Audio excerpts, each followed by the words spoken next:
கடந்த காலம் எதிர்காலம் உங்க வாழ்க்கையில ரணகளத்தை பண்ணுதுங்க. பெரிய ரவுடிசம் பண்ணிட்டு இருக்கு.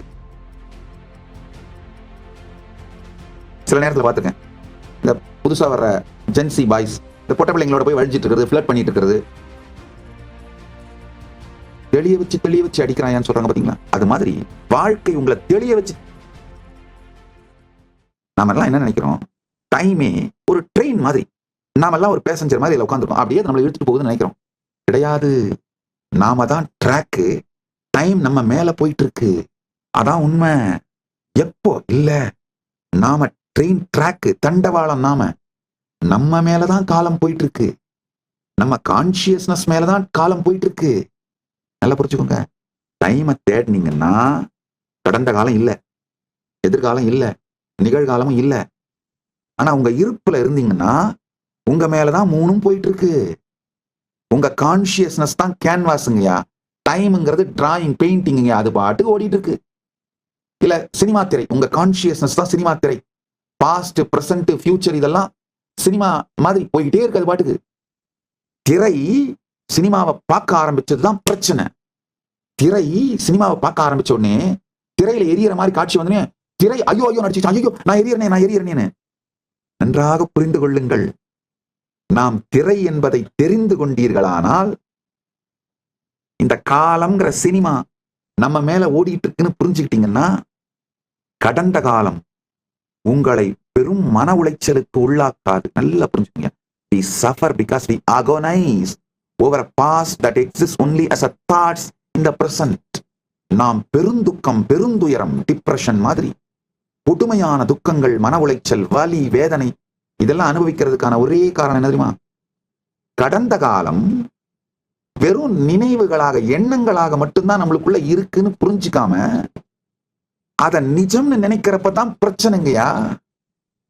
கடந்த காலம் வெறுமனே எண்ணங்களாக மட்டும்தான், நினைவுகளாக மட்டும்தான் உங்களுடைய பிரசன்ட்ல இருக்கே தவிர அதுக்கு எந்த எக்ஸிஸ்டென்ஷியல் இருப்பு வேல்யூவும் இல்லைங்கயா.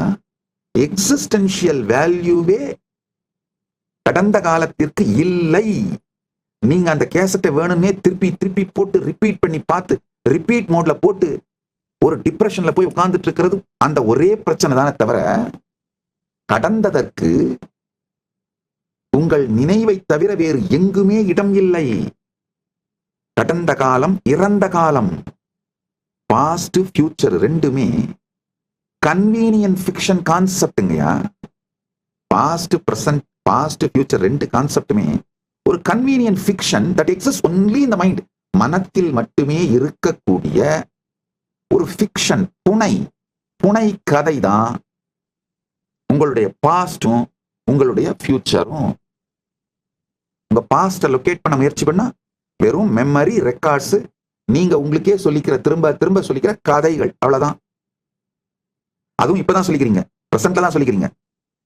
உங்க ஃபியூச்சர்ல லொகேட் பண்ண முயற்சி பண்ணீங்கன்னா உங்க எக்ஸ்பெக்டேஷன், பிளான், ஹோப் அதுவும் என்ன பிரசன்ட்ல தான் சொல்லிக்கிறீங்க, நடக்குது. பார்த்திட காலம் இல்லை, இருந்திட உங்கள் மீதுதான் காலம் செல்லுகிறது என்கிற தெளிவு வரும்.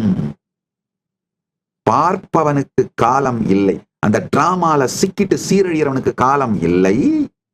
பார்ப்பவனுக்கு நீங்க தான் அந்த ஸ்கிரீன் புரிஞ்சுக்கிட்டு சாட்சியா பார்க்கிறவனுக்கு பாஸ்ட், பிரசன்ட், ஃபியூச்சர் மூணுமே உங்க மேல போய்கிட்டே இருக்குன்னு தெளிவா தெரியும். காட்டப்படும் படம் நிஜமும் அல்ல, இல்லாமலும் இல்லை. பார்த்தால் அதுல சிக்கிக்கிட்டீங்கன்னா நிஜம் இல்லாத ஒரு காலம் உங்களை சீரழித்து வாழ்க்கையை அழித்து விடும். அதுல சிக்காம தள்ளி நின்று பாத்தீங்கன்னா நிஜமான காலம் அது பாட்டுக்கு வரும், இருக்கும், போகும். அப்ப என்ன ஆகும்னா உங்க வாழ்க்கைய, நிஜமான காலத்தை அருமையான ஆனந்தமான வாழ்க்கையாக மாற்றிக்கொள்ளுகின்ற கான்சியஸ் ஸ்ட்ரென்த் உங்களுக்கு வரும். இதுக்கு அடுத்த ஒரு நிலை இருக்கு. அது என்னன்னா, வெளியில எப்படி இருக்கு அப்படிங்கிறத நீங்க மாத்த கூட வேண்டியதில்லை. உள்ளுக்குள்ளேயே உங்களால ரீஆர்கனைஸ் பண்ணிக்க முடியும். உங்களுக்கு தேவையான அனுபவங்களை உங்களால மேனிஃபெஸ்ட் பண்ணி வாழ முடியும். கான்சியஸ்னஸோட ஸ்ட்ரென்த் அதிகமானா டைரக்ட் எக்ஸ்பீரியன்ஸ்ல நீங்க சென்டர்டா இருக்க ஆரம்பிச்சீங்கன்னா, நல்லா புரிஞ்சுக்கோங்க, எக்ஸ்பீரியன்ஸ் சென்டர்டாவே வாழ ஆரம்பிச்சீங்கன்னா, உங்க கான்சியஸ்னஸுக்கு எந்த எக்ஸ்பீரியன்ஸ் வேணாலும் எக்ஸ்டர்னல் ஸ்டிமுலி இல்லாமலே, எக்ஸ்டர்னல் ட்ரிகர் இல்லாமலே மேனிஃபெஸ்ட் பண்ணி பார்க்கவும் வாழவும் முடியுங்கிறது புரிஞ்சதுன்னா, அப்ப நடக்கிறது தான் முழு சுதந்திரம். Conscious sovereignty. நரக வாழ்க்கையிலிருந்து நல்வாழ்க்கைக்கு சென்று, நல்வாழ்க்கை அப்படிங்கிறதுல இருந்துமே முழு விடுதலை அடைந்த சுதந்திர வாழ்க்கைக்குள் மலருவீர்கள். தொடர்ந்து இந்த காலம் உங்களுக்குள் ஏற்படுத்துகிற உணர்ச்சி கொந்தளிப்புகள், கடந்த காலம் ஏற்படுத்துற உணர்ச்சி கொந்தளிப்பு, எதிர்காலம் ஏற்படுத்துற உணர்ச்சி கொந்தளிப்பு, இதுல சிக்கனீங்கன்னா காலம் அப்படி நிஜமா தெரியும். அந்த டெலியூஷன்ல, இல்யூஷன்ல அப்ப வாழ்க்கையே சிக்கி சீரழிஞ்சு நரகமாத்தான் வாழ்வீங்க. எப்போ நீங்க திரை இதுல இந்த காலம் மூவாயிட்டே இருக்குன்னு புரியுதோ, அப்போ நல் வாழ்க்கையாக, ஸ்வர்க்க வாழ்க்கையாக உங்களை நீங்களே சீரமைச்சுப்பீங்க. ஆஹா, என் எக்ஸ்பீரியன்ஸ் இனிமையா முழுமையா ஆனந்தமா இருக்கிற மாதிரி உங்க வாழ்க்கையை கான்சியஸா கட்டமைச்சுப்பீங்க. அது சொர்க்க வாழ்க்கை.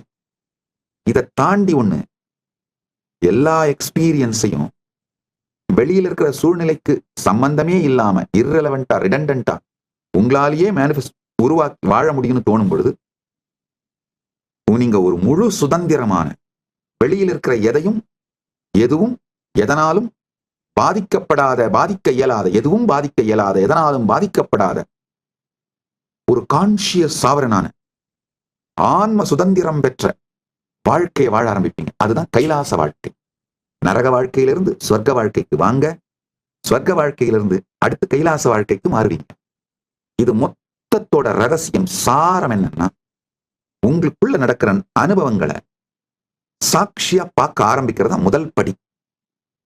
அப்போதான் இந்த டைம் இல்யூஷன் கிரியேட் பண்ற சஃபரிங் தெளிய வச்சு அடிக்கிறான்னு சொல்றாங்க பாத்தீங்களா, அது மாதிரி வாழ்க்கை உங்களை தெளிய வச்சு அடிச்சிட்டு இருக்கிறது உங்களுக்கு புரியும்.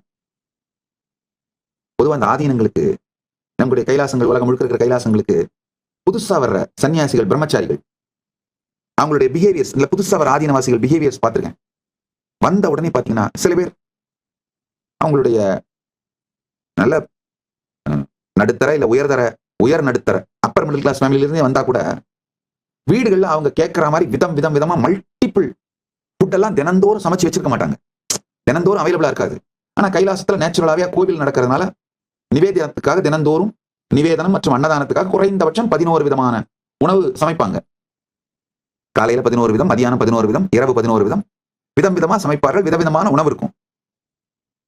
வீட்டுல விதமான உணவு வேணும்னா நிறைய நாம உழைச்சாக வேண்டியிருக்கும், வேலை செய்யணும். அந்த சமைக்கிறதுக்கு போர் அடிச்சுட்டே விதமான உணவுகளை சாப்பிட மாட்டோம், பணமே இருந்தா கூட. அது மட்டும் இல்லாம வீட்டுல இருக்கும்போது ஆர்டர் பண்ணி சாப்பிட்டா அந்த விதமான உணவுகள் உடல் நலத்துக்கு எடுத்துருது.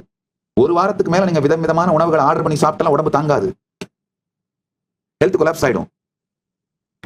விதமான உணவுகளை நீங்களே சமைச்சு சாப்பிட்றதுக்கு நேரம் இல்லாதனாலையும், ஆர்டர் பண்ணி சாப்பிட்டீங்கன்னா உடம்பு கெட்டு போறதுனாலையும், தினந்தோறும் 11 விதமான காலை உணவுக்கு 11 விதம், மதிய உணவுக்கு 11 விதம், இரவு உணவுக்கு 11 விதம்லாம் யாரும் ஈவன் அப்பர் மிடில் கிளாஸ் கூட சாப்பிட மாட்டீங்க.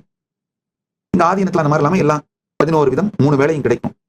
அதை பார்த்த உடனே உடம்பு முதல்ல என்ன பண்ணுவாங்கன்னா, கண்டபடி சாப்பிட ஆரம்பிச்சிருவாங்க. அளவுக்கு மீறி சாப்பிட ஆரம்பிச்சிருவாங்க. நான் எப்போ அவங்கள கண்ட்ரோல்லாம் பண்ண மாட்டேன். விடு ஒன்னே ஒண்ணுதான் சொல்லுவேன், அப்பா சாப்பிடும்போது சாட்சியா இருந்து பார்த்துக்கிட்டே சாப்பிடு. டிவைஸ் பார்க்காத, வேற அட்டென்ஷனை டைவர்ட் பண்ணாத, வேற யார்ட்டையும் பேசாத, அமைதியா உட்காந்துக்கோ. என்ன வேணுமோ எல்லாத்தையும் எடுத்து வச்சுக்கோங்க, நிறைய குவான்டிட்டி எடுத்து வச்சுக்கோங்க. பொறுமையா சாட்சியா இருந்து பார்த்து நல்லா மென்று ருசித்து சாப்பிடுங்க. ஒரு மாசத்துல அவங்களுக்கே புரிய ஆரம்பிச்சிடும். இல்லப்பா, அத்தனை இருந்தாலும், பக்தர்கள் கொண்டு வந்து கொடுத்தாலும், சமைத்தாலும், இதெல்லாம் எல்லோருக்கும் கொடுப்பதற்கு தான் தவிர நாமளே சாப்பிட்டுட்டு இருந்தோம்னா நம்முடைய உடம்பு மனசு மந்தமான ஒரு நிலைக்கு போய் சாப்பிட்றதை தவிர வேற எதையுமே ஆக்டிவா செய்ய மாட்டேங்குதுன்னு புரிஞ்சிடும். ஒரு மாசம் 2 மாசத்துல அவங்களே அலைன் ஆயிப்பாங்க வாழ்க்கைய. இல்ல இது சரியில்லை. இந்த ஒரே ஒரு விஷயம், அதாவது சாட்சியா இருந்து பார்க்கறது மூலமாவே தாங்களே தங்களுடைய வாழ்க்கையில அலைன் ஆயிடுவாங்க. அதே மாதிரி தாங்க சில நேரத்துல பார்த்துக்கேன், இந்த புதுசா வர்ற ஜென்சி பாய்ஸ் இந்த பொட்ட பிள்ளைங்களோட போய் வழிஞ்சிட்டு இருக்கிறது, ஃபிளர்ட் பண்ணிட்டு இருக்கிறது, நான் ஒன்றும் கண்டுக்க மாட்டேன், சும்மா இருப்பேன். அது 2 மாசத்துல அந்த பிள்ளையோட மூட் ஸ்விங்கை வேணாலும் ஹேண்டில் பண்ண முடியாது, இவனுடைய மூசா அந்த பிள்ளையால ஹேண்டில் பண்ண முடியாது, தானா உடைச்சுக்கும். நான் ஒன்னே ஒன்று தான் சொல்லுவேன், நீ எக்ஸைட்டடா வேக வேகமா இயங்கும் பொழுதும் உடைச்சிக்கும் பொழுதும் என்ன நடக்குதுன்னு சாட்சியா பாரு. உள்ளேயும் வெளியிலையும் என்ன நடக்குதுன்னு சாட்சியா பாரு, புரிஞ்சிடும். இதே மாதிரிதான் கடந்த காலமும் எதிர்காலமும் உங்க வாழ்க்கையில ரணகளத்தை பண்ணுதுங்க. பெரிய ரவுடிசம் பண்ணிட்டு இருக்கு. அமைதியா பாருங்க. உங்க வாழ்க்கை ஒரு மார்க்கெட்னா கடந்த கால ரவுடிங்க. கடந்த காலங்கிறது ஒரு பெரிய ரவுடி கும்பல். அது டாய் டூயின் அடிச்சு துவச்சு மறிச்சு அத்தனையும் சின்னாவினமாக்கிட்டு வசூல் குடுறா மாமூல் குடுறா அப்படின்னு அழிச்சிட்டு துவச்சிட்டு போகும். நீங்க ஐயோ என்னடா இதுன்னு மெதுவா உங்க வாழ்க்கையை உங்க கடையை திரும்ப அடுக்கி வச்சுட்டு உட்கார ஆரம்பிக்கும் போது இன்னொரு ரவுடி கும்பல் அந்த ரவுடி கும்பல் அப்படிதான் பண்ணிட்டு இருக்கானுங்க, அவனுங்க கிட்ட இருந்து பாதுகாப்பு நீ எனக்கு மாமூல் கொடு அப்படின்னு இவனுங்க அடிச்சு துவச்சு, அது எதிர்காலம். அது அடிச்சு துவச்சிட்டு அவன் போவான். கடந்த காலத்துல இருந்து நான் பாதுகாப்பு கொடுக்குறேன்னு சொல்லி எதிர்காலம் உங்களை ஏமாத்தி அடிச்சு துவைக்கும். எதிர்காலத்தை எங்க ஒண்ணும் பண்ண முடியாதுடா, நான் தான்டா கிங் அப்படின்னு கடந்த காலங்கிற அந்த ரவுடி கும்பல் திரும்ப அடிச்சு துவச்சிட்டு போகும். ஆனா இவங்க ரெண்டு பேரும் ஒரு நாளும் ஒருத்தன் அடிச்சுக்க மாட்டான். ரெண்டு பேரும் சேர்ந்து உங்களை மட்டும் தான் அடிச்சு துவச்சிட்டு இருப்பான்றது உங்களுக்கு எப்ப புரியுதோ அப்ப முடிச்சுக்கிட்டாரே. கடந்த காலம் எதிர்காலம் ரெண்டு ரவுடி கும்பலையும் நம்மளை தாண்டா அடிச்சு துவைக்கிறானுங்க, அவனுங்க ஒருத்தனுக்குள்ள அடிச்சுக்கவே மாட்டானுங்கடா.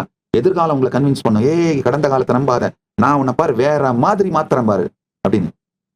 கடந்த காலம் எதிர்காலம் ஒண்ணும் பண்ண முடியாது, உன்னால ஒன்னுத்தையும் சாதிக்க முடியாதுடா, உன்னை என்ன பண்றேன் பாரு, நீ இந்த மாதிரி நாசமாக்கி வச்சிருக்கிற, உன்னால எப்படா எதையும் சாதிச்சிட முடியும், அது அடிச்சு உடைச்சிட்டு போகும். ரெண்டு பேரும் அடிச்சு உடைச்சிட்டு போறதை பார்த்துட்டு நீங்க சும்மா தேவையான உட்காந்துருக்க வேண்டியதான். இது புரிஞ்சதுனாலே கடந்த காலம் எதிர்காலம்ங்கிற இந்த ரெண்டு இல்யூஷன் உங்களை அழிப்பதை நிறுத்திவிட்டு சாட்சியா இருந்து பார்த்து அந்த அகோனி பெயின் அதுல இருந்து விடுபட்டுருவீங்க. விடுபட்டு நீங்க காலம்ன்ற ட்ரெயின்ல உட்கார்ந்து இருக்கிற பேசஞ்சர் இல்ல, காலம்ன்ற ட்ரெயின் போறத அந்த ட்ரெயினை தாங்குற தண்டவாளம். கடந்ததும் இருப்பதும் வருவதும் உங்கள் மேல் சென்று கொண்டிருக்கிறது. இந்த ஒரே ஒரு ஷிஃப்ட் தாங்க வேணும். நீங்க அதுல உட்கார்ந்துட்டு போயிட்டு இல்ல, அது உங்க மேல போயிட்டு இருக்கு. நீங்கள் பயணி அல்ல, தண்டவாளம். மீண்டும் ஒருமுறை கதவை திற, காற்று வரட்டும். பகவான் ஸ்ரீ நித்யானந்த பரமசிவம் அருளும் சிறப்பு நீரலை சத்சங்கம்.